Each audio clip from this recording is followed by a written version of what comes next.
She dismissed the 2 consent videos, first of all, saying they don't prove anything.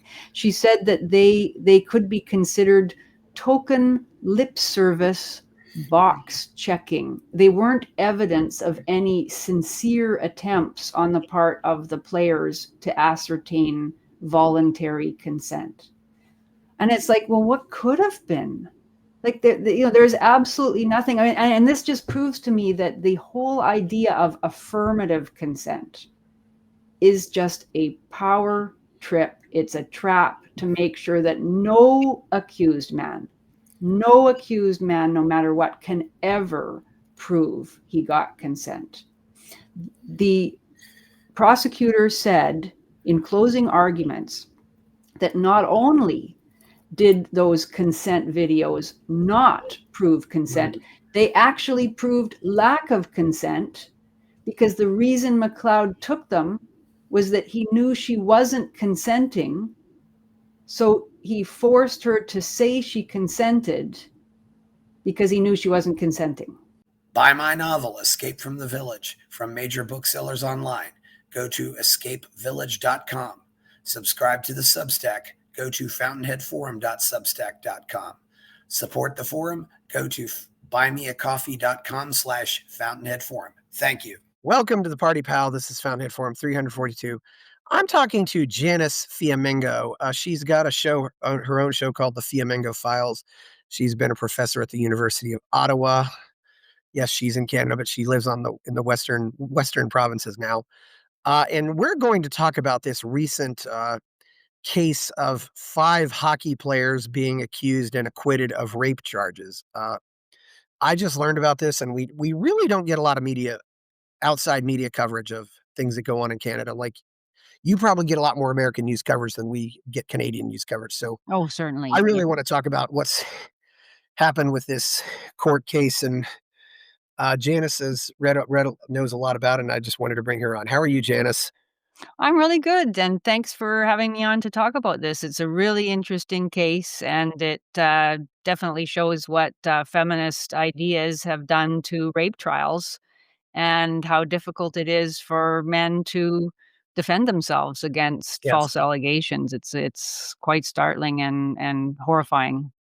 What first inspired you to get into things like this? Because you've talked about rape accusations, and what made you an anti-feminist?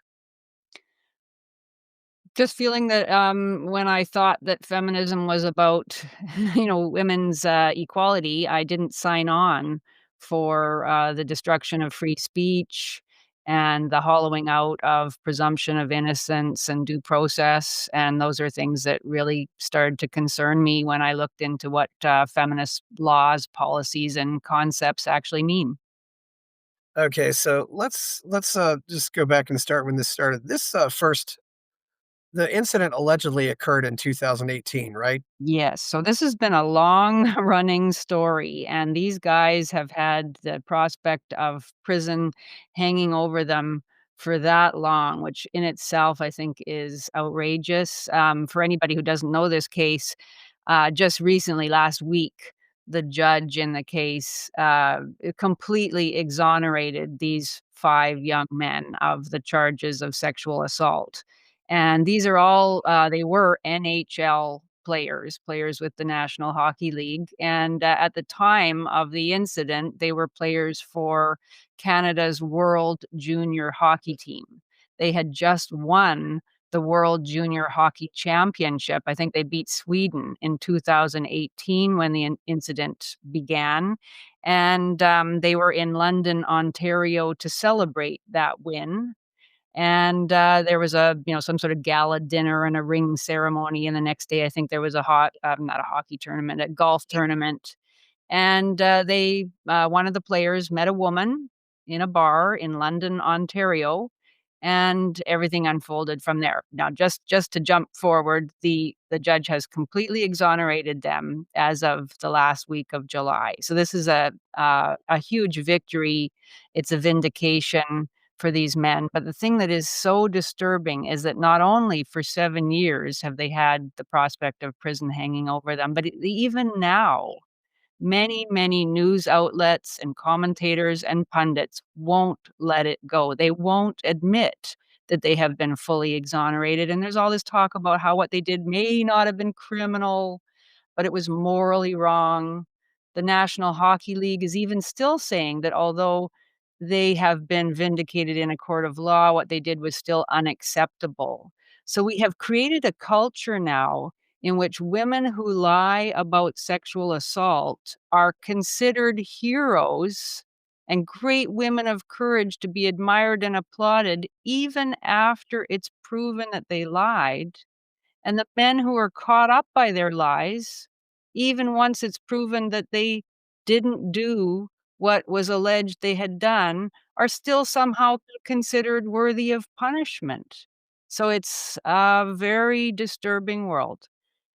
Okay, so to go back, so in 2018, there was an incident. A woman alleged that she'd been sexually assaulted. She'd been in a bar, met this hockey player, Yeah. and they went back to his hotel room.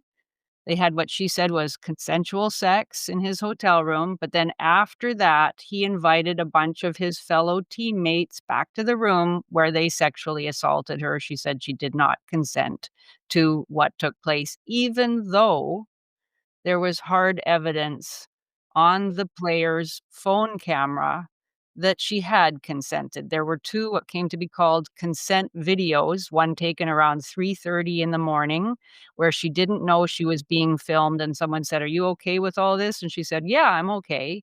And then another video, a little longer, where she did know she was being filmed. She was wearing a towel, and she says something like, I don't have the exact words, but something like, "Oh, are you filming this?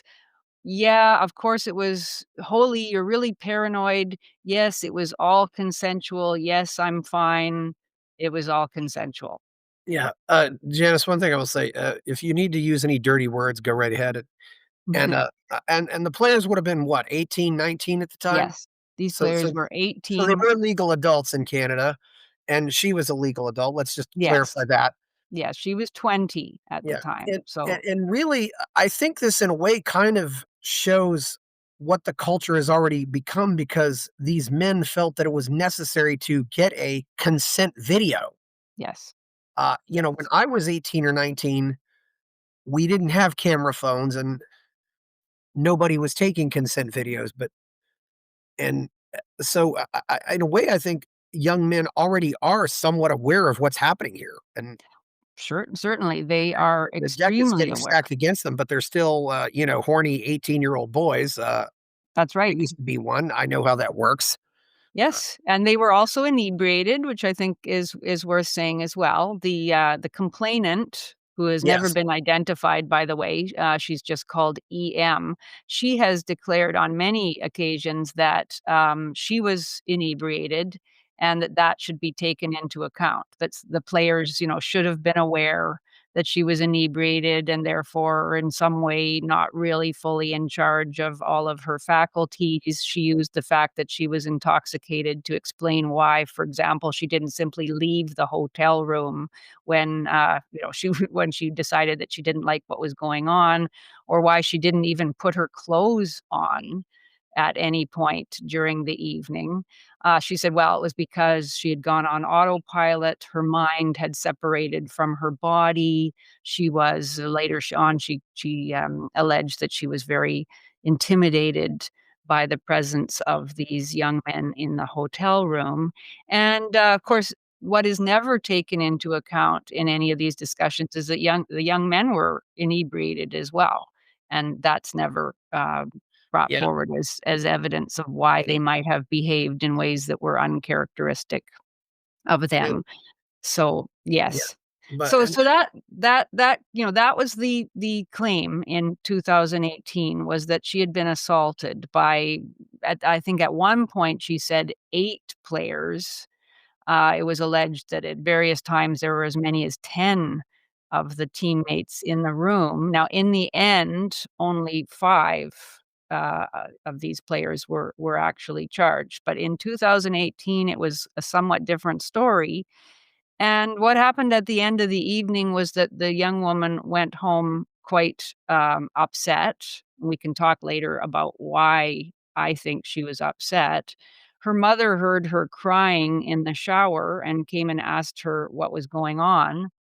And she said that she'd been, you know, taken advantage of, and her mother called the police. Her mother's boyfriend called Hockey Canada, and so the whole thing started at that point. Hockey Canada began to do an investigation, and the London, Ontario police began to do an investigation. Now, what happened at that point was that in early 2019, the incident occurred in June, by the way, of 2018. By early 2019, the London police decided they weren't gonna go forward with pressing any Yeah. charges, and that should have been the end of the case. They found that she couldn't really say she hadn't consented. She admitted to police that she liked the sexual attention from the players, at least a little bit. She admitted that nobody used any kind of coercion. She could have left the hotel room at any time. And, she admitted that there were these consent videos, so I think the police felt, rightly so, that there really wasn't anything going on with the case. It was not a case of sexual assault, so it was dropped, and that should have been the end of it. But then Yeah. what happened was that some years later, this woman, EM, decided to make a civil claim with Hockey Canada, and Hockey Canada is the national, governing body that deals with all levels of, the sport in Canada. She got lawyers, and she made a civil claim, and she was claiming she was asking for $3.5 million. Canadian dollars. Canadian dollars, which is what, about 2 Oh, yes. something. Yes, that's a good point. Yeah, just to 2 clarify all this, because I 2 have a lot. point something, Yeah. maybe 2.2 or 4 million in But still American a lot of dollars. money, and A lot of money. yeah. Yeah, an awful lot of money when the woman couldn't say that, she hadn't consented, and there were videos showing that she was enthusiastically consenting. Now, by that point, her story had changed quite markedly. She did now started saying that she was fearful and that she was intimidated. She was also saying that, she just wasn't thinking clearly. She hadn't said any of those things before.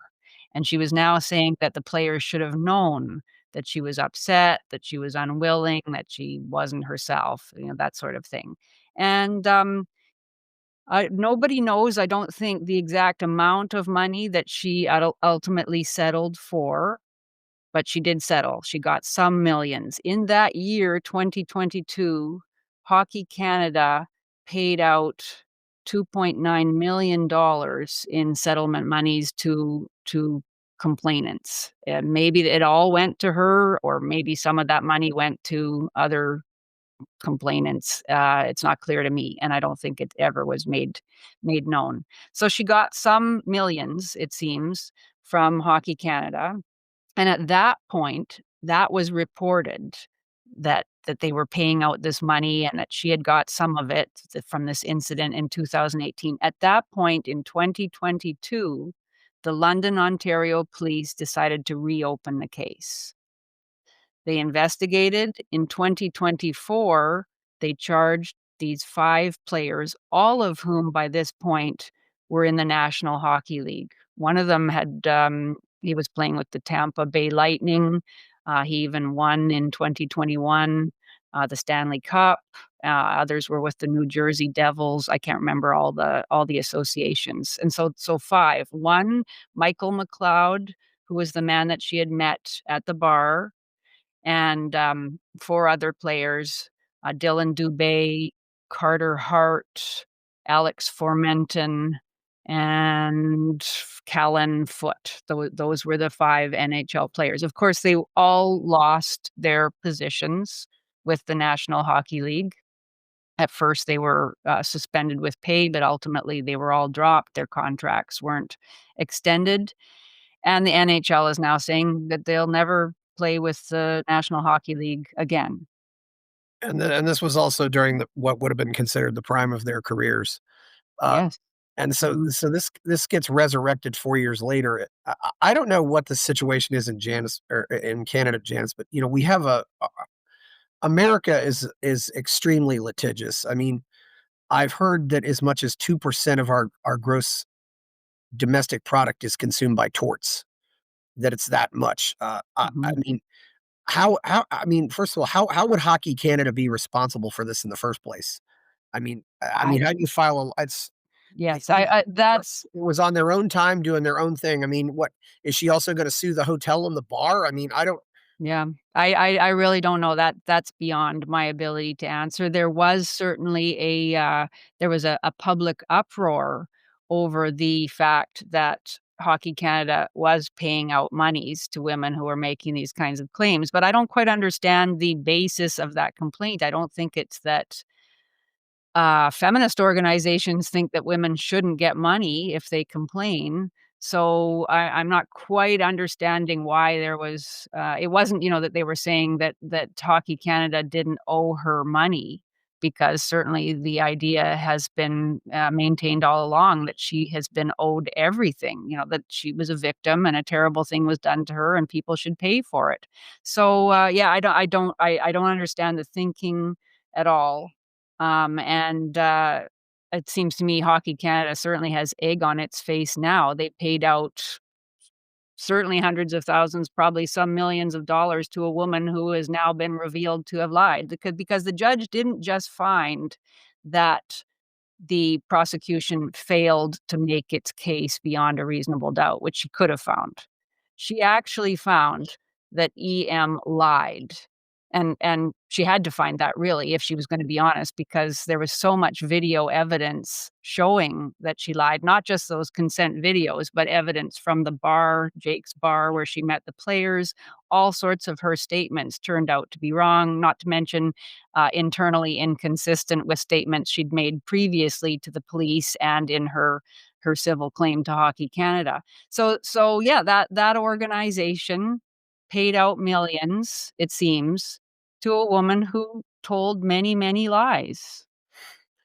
So, and this is what I think happens with a lot of lawsuits, though. Somebody says, I'm going to sue for 10 million. And then, even though they don't really have a case, but then Yes. the defendant might say, well, well, we'll settle out of court for 2 million. And they say, okay, Mhm. and that often there really isn't an intention to go to court. It's just to get it settled out of court because a trial takes all that time and money. But at the same time, you're just, Hockey Canada is just inviting Yep. future lawsuits like this. So it never, Yes. yeah. So we're talking about it. The police reopened the case 6 years later, and Yeah. so I now know. the key Amazing. question I gotta ask Janice, what was the behavior of of the CBC, I don't know, is there a Canadian version of ESPN or all these other CTV? What did they do all this? I'm assuming they were all crying she's a victim here. Absolutely. They're all crying victim. Even a week after this complete exoneration by the judge, we're still seeing articles about bro culture and locker room attitudes. It's as if the players were convicted and found guilty rather than acquitted. It seems as if reporters read the judge's verdict and simply decided to ignore everything that she said in it, in which she found, again, not only had the prosecution failed to make its case, but that she found as fact that the complainant was the sexual aggressor in this case. All of the players, both the accused players and those who were brought forward as prosecution witnesses, testified that she aggressively sexually harassed the players in that room, demanding that they give her sex. She said repeatedly, "Is somebody gonna come over here and F me? Can I suck someone's dick?" I mean, she called the players pussies when they didn't immediately respond to her demand. She came out of the bathroom naked, started masturbating in the room, and started telling the players that they should come and have sex with her. I mean, the players testified that they were shocked. They'd never seen a woman acting that way before. And, the judge accepted that this was indeed what had occurred. The complainant herself was not really able to deny that she had done that. Whenever she was directly questioned about her own actions, she would often simply say things like, "Well, I was too drunk to I can't remember. That doesn't sound like something I would say. That doesn't sound like something I would do." But it certainly seems that that is exactly what she did. She took advantage of young, intoxicated players and demanded sex from them. And yet, as you say, the CBC, the CTV, the Globe and Mail, all of Canada's major news outlets continue talking about this case as if she was indeed a victim, that we all know she was a victim and the players got away with something. Yeah. So it is astounding, and I think most people will not take the time to read that judgment. It's 90 pages long, Yeah. and, most people don't follow court cases really closely. They'll just read all the feminist, huffing and puffing afterwards, and they will assume that although these guys maybe hadn't done anything exactly criminal, they'll certainly assume that they in some way intimidated and forced this woman. And even if they hear the truth, they won't believe it. I can't help but wonder, maybe there might have even been some other men in the room and they saw how she was acting and they might have said, Yeah, "This woman's crazy. I better get yeah, out of here." yeah. You know, A lot of players did that. because especially men that you would call players, they eventually learn to recognize and they say, "Stay away from the really crazy ones," Yeah. because you don't know what'll happen. And Well, and that yeah, exactly. A lot of some of the men had girlfriends, so a yeah, lot of the men weren't interested. I mean, it sounds to me, of course, we can't know what was in everyone's, minds, but I think a lot of the men weren't really interested. She wasn't acting normal. It wasn't a normal situation. Um, Yet, as you say, these are young men with very high testosterone, a very high sex drive. They were inebriated. I think a couple of them um, testified that the mood in the room was sort of one of shock, but also of some excitement. Here is this woman, offering sex, and so a couple players did go forward then. A couple of players she gave oral sex to a couple of players. One said, he couldn't even maintain his erection because it felt so weird. And yet when he stepped back, she made a comment about how all the guys were such pussies. So she was, she was literally harassing these guys into having sex with her. And, yeah, it's astounding that you can say, "Oh, well, they shouldn't have been there. They should have left, etcetera." And yes, I agree, it wasn't their finest moment. I think group sex is always a bad idea. Uh, shouldn't be having sex if you're not in a committed, loving relationship. Let's say that then. And, there is absolutely no indication that they coerced this woman in any manner whatsoever, and so it's just astounding that the press keeps acting as if they did something morally wrong and that they hurt her and did something against her will. So, yeah, that there's so many things to mention about it, and one of the things is what you said earlier, it's clear that the man already knew, here's a woman asking for sex, demanding sex, and yet they still know, well, if we don't have some sort of evidence at the end of this night that she consented, we can get in trouble, in serious trouble. Therefore, the one fellow, Michael McLeod, decided to record the woman with his camera phone and her phone camera. And the if you can imagine, the prosecution actually used that against him. I mean, it just boggles the mind. The main prosecutor, I wrote it down, it's so bizarre, a woman named Megan Cunningham, she dismissed the 2 consent videos, first of all, saying they don't prove anything. She said that they could be considered token lip service box checking. They weren't evidence of any sincere attempts on the part of the players to ascertain voluntary consent. And it's like, well, what could have been? Like, there's absolutely nothing. I mean, and this just proves to me that the whole idea of affirmative consent is just a power trip. It's a trap to make sure that no accused man, no matter what, can ever prove he got consent. The prosecutor said in closing arguments that not only did those consent videos not prove consent, they actually proved lack of consent, because the reason McLeod took them was that he knew she wasn't consenting. So he forced her to say she consented because he knew she wasn't consenting. Wow.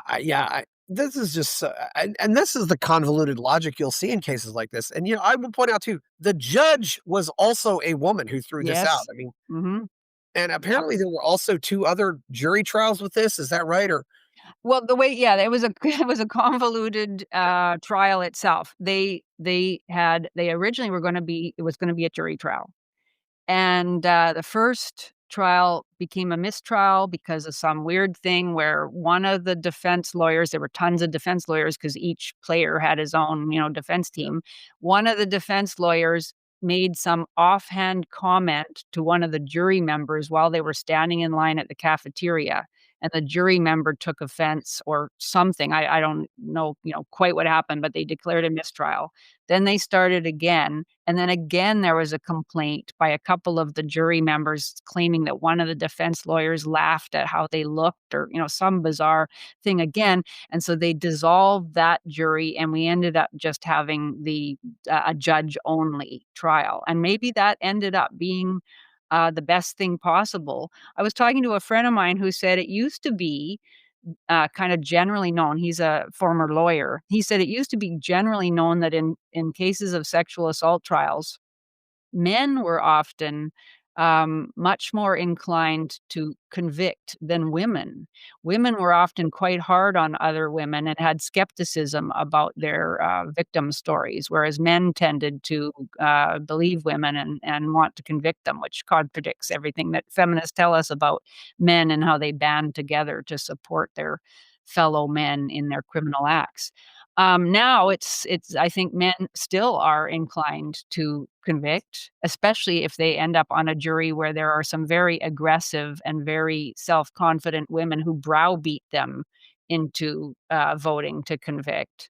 So I think a jury trial is now really quite risky for, accused men, and I think a male judge tends to be very nervous about acquitting men as well, because bad things happen to male judges who don't convict men who are accused. And so I think in a way, maybe only a woman judge could have delivered this verdict. Mhm. Yeah, I know another guy who was both a prosecutor and a public defender, and he said that. He said, "I would rather that men are more likely to say guilty and women are more likely to say not guilty." So, do these guys have any are they finally free? I mean, they're now they're not guilty and they can never be tried again. I mean, I hope this part is I over hope so. finally for Yeah, these I guys. I assume I so. don't know. I assume so. I did see that the team for the accuser said that they have 30 days to appeal the verdict. And so they are reading it and considering it. I actually, again, I'm not a lawyer. We need somebody with expertise in that area to opine on that. It seems to me that they can't possibly be retried now. I certainly hope that this is the end of that long ordeal. Once again, I don't see how any lawyer reading that verdict can, find anything wrong with it. There are so many points in EM's testimony where she lies that I just don't see how you can say that the judge came to the wrong Then conclusion. She claims that the players at the bar, she claims they separated her from her friends. She said they bought her drinks and deliberately got her drunk. The video evidence, luckily, I mean, I guess it's a good thing sometimes that there are video cameras everywhere now. It shows they didn't buy her drinks, she bought her own drinks. Far from being separated from her friends, as she claimed, she was doing it all on her own. She had a friend at the bar, I think a number of friends, and one of the friends kept texting her saying, "Do you want me to rescue you from this guy?" And she was texting back, "No, I'm fine." She claimed she was so drunk that she was having trouble standing up. The video evidence shows she had no problem walking around. She showed no signs of intoxication at any point in the evening. She knew somebody at that bar. She knew one of the bouncers and talked to him at the end of the night. If she'd been feeling pressured or, worried about this guy, she could have said something to that bouncer. She never did.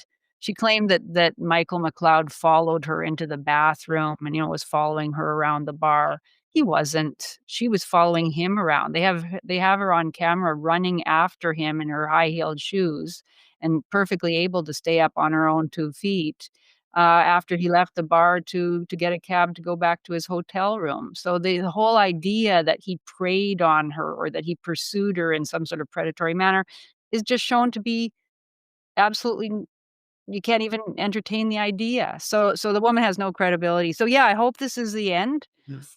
for these players, but, they're as far as I can tell, their careers are destroyed, and there are no consequences for her, really. I mean, I think she should be investigated for perjury. Or Yeah. I perverting the course of justice. If you lie on the witness stand, is that no longer a serious crime?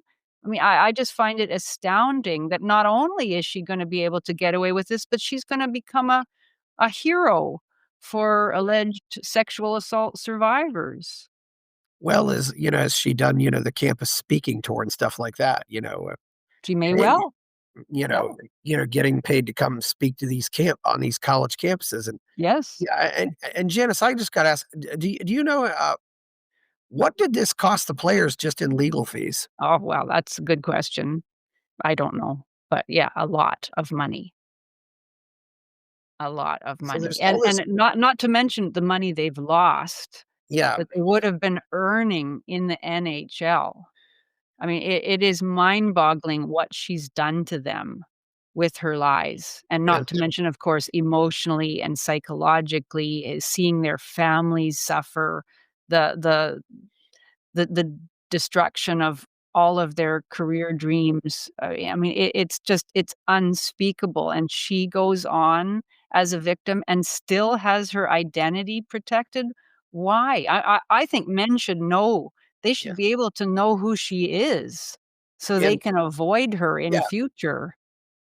I'm kinda that's one thing that does kinda surprise me in this day and age of doxing and social media and everything. I'm surprised that somebody hasn't put her name out there. Just Yeah, I would think it would be easy to find. It's yeah. yeah, Well, it may get out there, I mean, eventually, certainly. and as you talked about the, the what I looked in the Duke lacrosse case, and apparently, being students at Duke, though, one of the families was pretty well off, but I heard that was a cost of about $5 million for the 3 of them. Yeah, And and I'm and not and and it and it surprised. might not have been paid for at all. I mean, any money they might have made in the NHL's probably been wiped out, and, Oh, absolutely, everything. Janice, another thing I've gotta ask too is, where is the players' union on all this? I mean, if the players' union is supposed to stand up for the Yeah, rights of players, or and maybe they're not necessarily rights, but I would think a union would say, "Look, my our membership lost their jobs because they were falsely accused of a crime that they did not commit, yeah, then the NHL should act like nothing happened. yeah, Just give them their careers back." And but yeah. Well, I do think that the players' union has pushed back against the NHL's recent statement that despite the fact that they were acquitted in law, their behavior was still, quote, "unacceptable." I think the players' union has challenged that, and I think the players' union is going to, really push hard for these men to be able to play again. But, it's will they be able to? They've lost some years now. They've been under incredible Mhm. emotional and psychological pressure. Are they gonna be the players that they would have been otherwise? Not clear to me. The stress must have been over the last year and a half, if not longer, while they're seeing the story in all the papers, unable to respond, seeing their names smeared, their names are still being smeared. I think it's very difficult for them to go back to the lives that they might have had or the lives they had before all this happened. And so I don't know, we'll never really know. They may have chances to play in the NHL again. They may not be able to capitalize on those chances. It's just a terrible, terrible thing. I mean, I really believe that and maybe this wouldn't work, but I don't really understand why an attempt couldn't be made to shield the identities of accused men in sexual assault trials. If we're so interested in shielding the identities of accusers, why not shield the identities of the accused until after the trial is over? If they're convicted, then their names can be publicly known. And if they're not convicted, then they remain shielded and able to go on with their lives. Because the idea that that there's some sort of stigma attached to being a rape victim, I don't think if there ever was, there certainly isn't anymore. But there is certainly a stigma of having been accused, a terrible, terrible one that these guys are gonna have to deal with for the next years of their lives. So, I think they should be able to be anonymous. And Janice, even to his credit, Matt Walsh did a report on this, but even men who even conservative pundits, I don't think are on the side of a lot of men and stuff like this. They're not. No, conservative pundits aren't at all. They're as bad as the leftists, often. Oh, yeah, yeah, there was a tweet recent from a guy who was, 20 granted, he's only 23, but, you probably know who Richard Cooper is. No, I don't, I'm sorry. He's another, well, he's a manosphere, he's also Canadian, but he pointed out something about divorced, and one of this young conservative guys from Turning Point USA just said, "Don't get divorced, problem solved." Right, mhm, And I'm just yeah, like, "What?" yeah, And, yeah, while I would never, I mean, a lot of men now use the term divorce rape. I mean, they yes. literally, Uh-huh.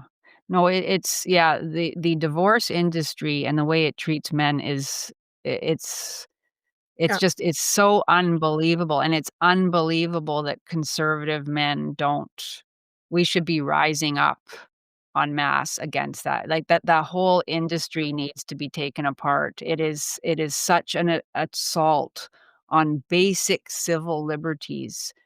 The right to parent one's own children, the yeah, right not to have one's money taken out of one's bank account when you haven't even been charged with a crime, let alone convicted of any mhm, crime.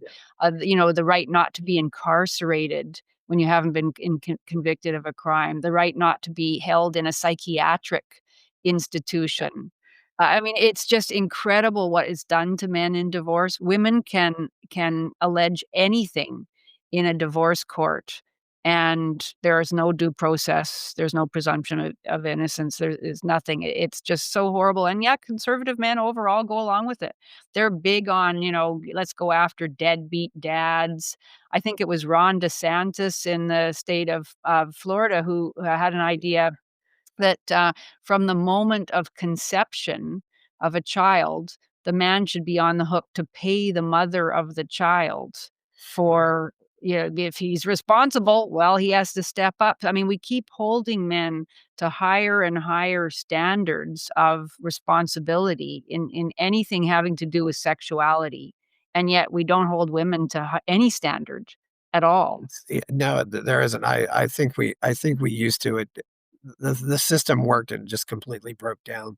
Yeah, Uh, and it's I don't think incredible. I don't know if could they file a defamation suit against EM? I mean, I mean, I thought of that. It just I mean, I don't see why not. She did defame them. She lied about them, and they can prove that she lied about them. So I don't see why not, but I just don't see it ever happening.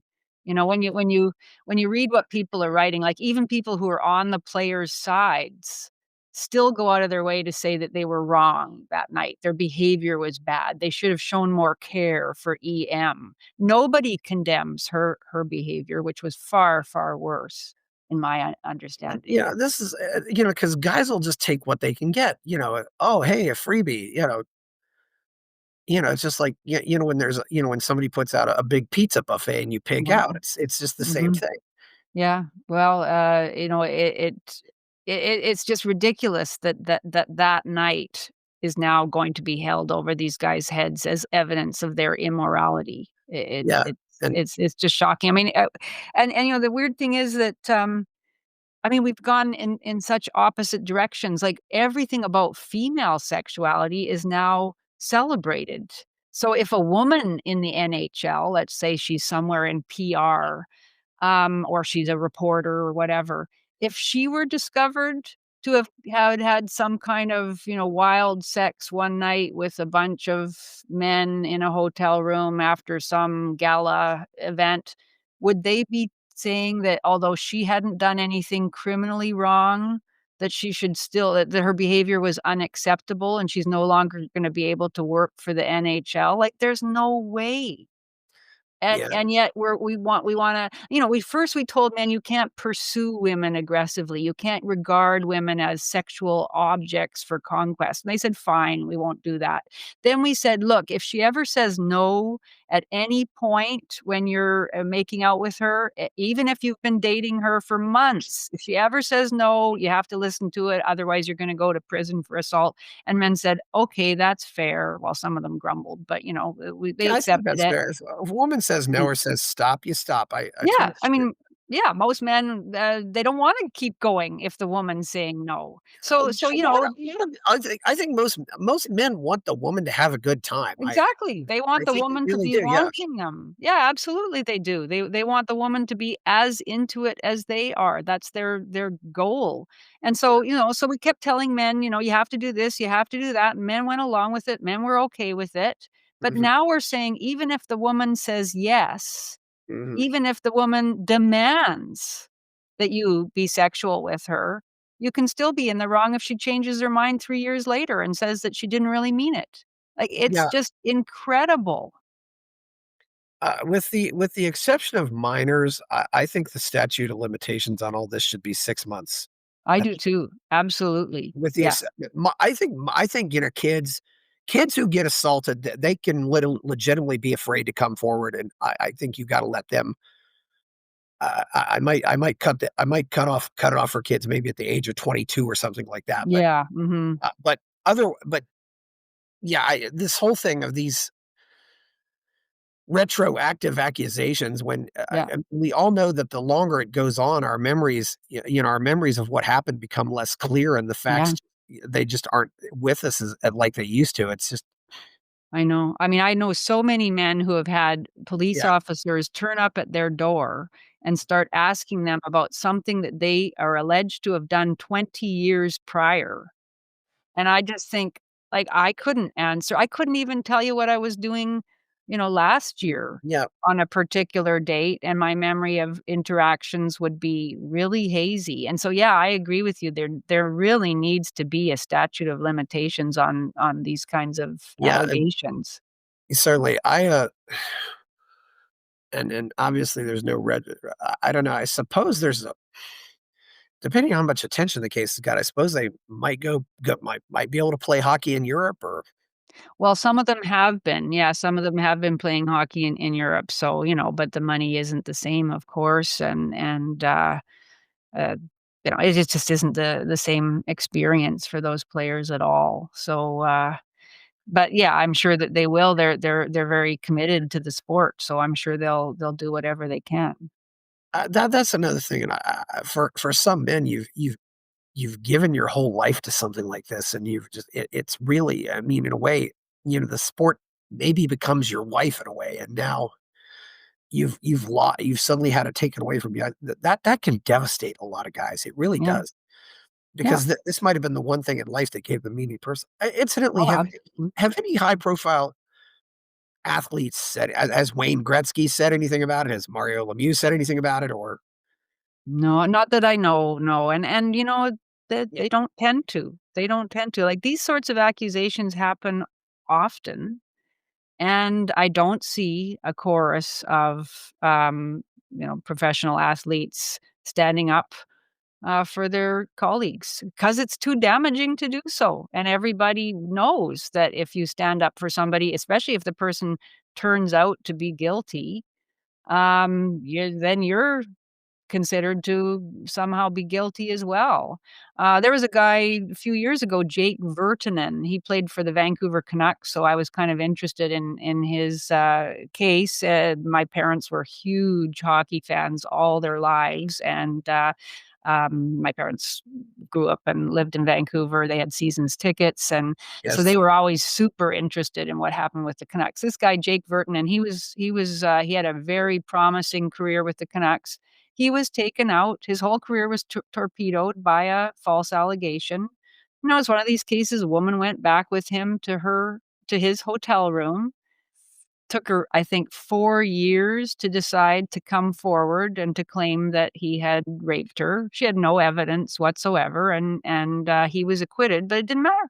It was over. The Canucks Yes. had already dropped him, and people were against him. It's amazing the number of people within the NHL who just want to burnish their credentials as, super progressive and on the side of women. And so a bunch of people said he had no business to be back in the NHL even after being acquitted because he was a bad guy. So they just believe with the feminists that anybody accused of a serious crime must have done something and he must be guilty in some way. Yeah, that's Virtanen. Yeah, he was born in British Columbia, but it looks like he is playing in Europe. Wikipedia says he's Finnish Canadian, so uh, yeah, it's Yeah. been playing in Europe. It's really Yeah. unfortunate. Yeah, these guys lose It's just everything. it's horrible. He was a really super promising young NHL player. So, Right. this happens a lot. It happens to NFLers as well. Yeah, I'm sure they have to keep aside a huge amount of money for the enormous number of women who make civil actions, bring civil actions against them, as you said, yeah, of just wanting money. They just have to be on their guard, and I just think it's ridiculous that we're at the point now where we're so inclined to believe false accusers and see men's lives destroyed. It's just really too bad. and there are some women out there too who don't who d who never cry rape, but for them, it's a point of pride. It said, "Hey, here's a picture of this athlete naked." It's like, yeah, they're really proud. This is my conquest. Yeah. Yeah. Yeah, they definitely will they will definitely say, "Yes, it was consensual," but, these guys become trophies for them. It's, Yeah. Mhm.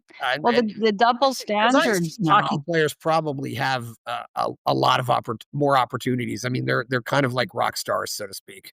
Absolutely. Yeah, they are like rock stars. They have women throwing themselves at them, at all times. And yeah, it must be a very strange feeling to be at once so totally adulated, and then at the same time to know that whatever you choose, you could be putting yourself in danger of having your career destroyed. And, at the same time, that's to some degree, that's what makes boys wanna go play sports anyway.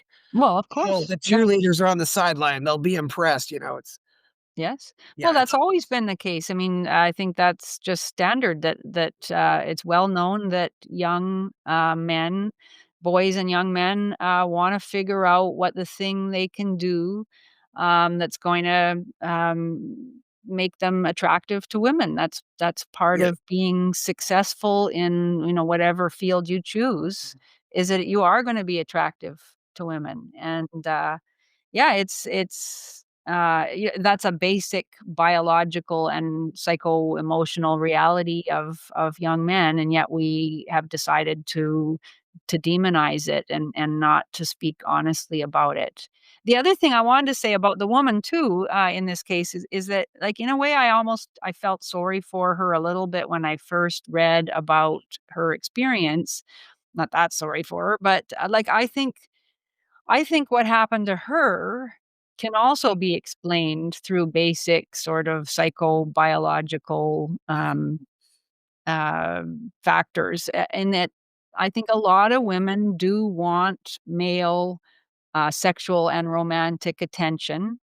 And I think that's just natural, more than necessarily feeling sexual desire themselves, although obviously some women do feel sexual desire, powerful sexual desire. But I think a lot of women want to be desired.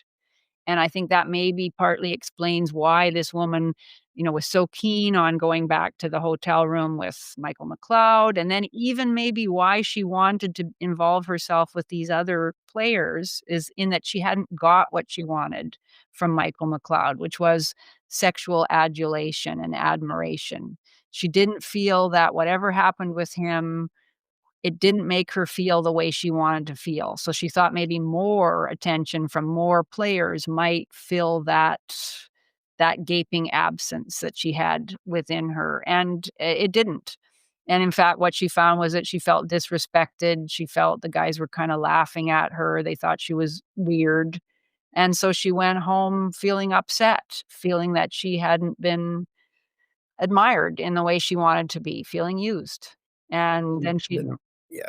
and I can understand that. Like, I think that a lot of women have that that idea and that experience.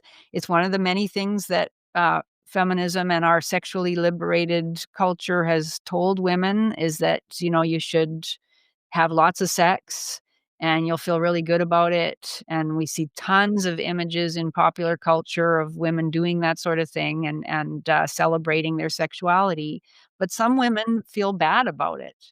And so then they turn that bad feeling into thinking that the men have done something that they deserve to be punished for. And, so there's like a, deep dishonesty in our culture, I think, about both how men and women operate psycho-socially and sexually. And we're just making things terrible for I mean, women aren't doing well in this culture at all. They're doing they're making money, as this woman did, and they're being celebrated in the culture, but I don't think EM is a happy woman. Even if she had prevailed in court and those men had been convicted, I don't think she'd be a happy woman. She has to live with herself and live with her lies and her actions. And, so, yeah, I think, we're making things really difficult for both men and women. My concern is particularly men because it's terrible Well, what's as being you done. pointed out too, though, it was her mom who saw her in the shower, and Mhm. uh, kids will lie to well, I don't want my mommy to know I did this, and mom will say, "Well, Exactly. my little girl wouldn't do this," Yes. and Yeah. so there's this whole factor there too. It's Yeah. like, For sure. Well, she had a boyfriend too, let's yeah, the let's not boyfriend, forget that. Janice, it's really, yeah, we're becoming a culture down here of, women who are marrying psychoactive drugs, and Stefan Molyneux once joked that a woman who has lots of sex partners when she is young will have lots of cats when she's old. It's, pets, and I think it really is starting to hurt women because Yeah, for sure. It is. It absolutely is. So, yeah, we aren't telling the truth about what men and women need and what ultimately leads to a satisfying life. Happiness is not just following a whim in the moment. It has to do with living a life of virtue according to rational principles and living up to standards. And we're certainly not holding women to high standards or allowing them to be their best selves. And so I think that's a terrible disservice to women. I think men are have more cultural forces arrayed against them, and yet men ultimately I think are not doing as badly as women are, just in themselves. I think women are deeply unhappy. well, it comes down to for a lot of us, I mean, after we're gone, nobody's going to care that we're here, and except for our children. And those are the only things we really, I mean, for most people, having kids is the only worthwhile thing they ever do. Yeah. Mhm. The only Yeah. thing that and you might need somebody there when you're old, and maybe you can't walk, or maybe I I I mean, if I have any girls, I'm gonna make sure they know the song Eleanor Rigby, and just, Mhm. think about that song. Is this how you wanna end up? It's, the woman who dies with and nobody comes to her funeral. It's Yeah. Yeah. Yeah, and, and we can talk all we want, as these, advocates tend to do when they talk about a case like this, about how men need to respect women. But you don't respect people because you're commanded to do so. You respect them because their behavior is respectable. And, at the same time as we're claiming that that's very important to us, we're encouraging women to act in ways that makes it impossible for men to respect them. So, it's very unfortunate. yeah, and, what's the long-term implications of this? I mean, The end of our culture. I mean, people are having, what, 1.5 kids now, and Oh, yeah, we're facing just a, you know, population bomb in the sense of a dearth of children. The yeah, level of animosity and mistrust between men and women has never been so high. It's yeah, I don't see, things getting better in the near future. I hope I'm and wrong and about the that. natalists aren't looking at this. They're not looking at you've created a culture where men don't feel like they can go out, because men have always been the ones who go out and say, "Hey, I wanna spend time with you." I mean, Yeah, girl well, girls yeah. girls were encouraged to sit by the phone and wait, and boys were encouraged to Yeah, get on the absolutely. phone and Yeah, call. to be the ones who pursue. Yeah. Well, and I think a lot of men do wanna have families. A lot of men I know are interested in having children. They want a legacy. They want, a family to work for and provide for and look after. But, we've created a culture in which it's so dangerous for men to become vulnerable in that way. They know they can lose everything. They can lose everything they've earned. They can lose their children themselves. They can lose their reputations through false allegations. It's yeah, I really don't think that the problem is with men. I think men are pretty keen overall, if it were safe to do so, they'd be pretty keen to have children and to look after a woman, and love her and protect her. But, we've just made it impossible for them to feel safe doing that. Yeah, that's where we are right now. I mean, It's amazing that we've I done that. Yeah. still hold out some hope for Latin America. I don't know if you've looked at my shows, but I'm a huge fan of Javier Milei in Argentina. I Mm, mean, yeah. I don't know, because if a country is still maybe where Canada and America was in the 1950s, I think it might be able to be salvaged, but I don't know how we get out of this. Do you know how we get out of this? I I mean, absolutely don't. No, I absolutely don't. Yeah. I mean, conservatives should be rising up, yeah, absolutely demanding a complete sea change. But they're not. As you pointed out earlier, they're messing around with details on the side, and they're not attacking the real issues, such as the problem with divorce. I mean, we need to right away. We need to. Get rid of no fault divorce. I think it's a disaster, an absolute disaster for men. I think something like 75% of divorces are initiated by women. Women are being encouraged to believe at a certain point they can just get rid of a husband they've grown tired of, keep the children, which they are usually able to yeah. do, and live off their husband's money while no longer having to make a home for him or, owe him anything. So, yeah, we need to absolutely, reestablish the whole basis of family life in our countries, but it's such a radical, program that we need to undertake. I don't think most people are ready for it at this point, but maybe in the future. I don't know either. I think a lot. I think we're seeing South Korea has this unbelievable divide now between left and right, and not to mention South Korea is something like 0.75 kids now. Yeah, I I know. mean, Mhm. what's wild now is South Korea is less than North Korea, and Yeah, which is no, a pretty amazing. scary thought, though, when you consider the implications of communism versus the implications of Yeah, alleged freedom, but, yeah. yeah, I know it's, you never know what the future holds. So I'm not completely without hope, because I think the younger generation is going to rebel against all of the orthodoxies that have been imposed on them, including feminism, including the demonization of men and of male sexuality in particular. So I think there is starting to be a response by young people, and I think young women will be attracted to rebellious and men who forcefully refuse what our culture is trying to impose. I think that will be very attractive for at least some women, and so maybe there will be, at least little, enclaves of sanity, but Yeah. it's hard to say. I had Rosalind Ross on, and she said, what, I rebelled against my hippie parents by getting married and having 4 kids. Mhm. Yeah, yeah, So yes. yeah, she actually said that. It was, Some people will do that for sure, and that I think is the hope. well, I hope it works out for, Canada.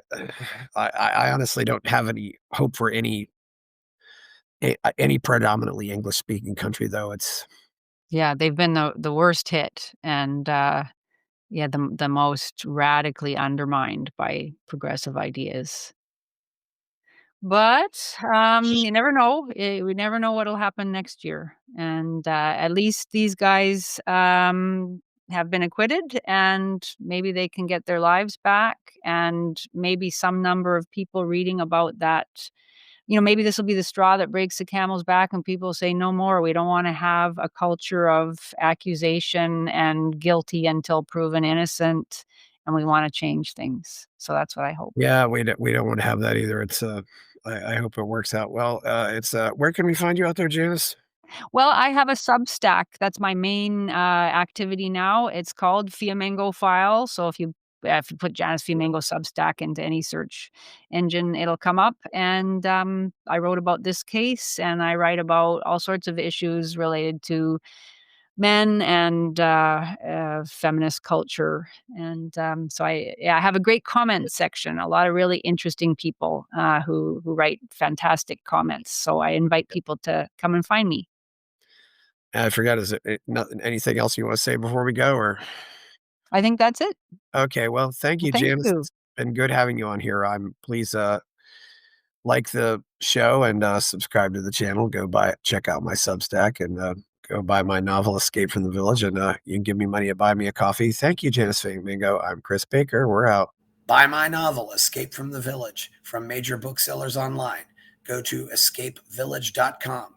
Subscribe to the Substack. Go to fountainheadforum.substack.com. Support the forum. Go to buymeacoffee.com/fountainheadforum. Thank you.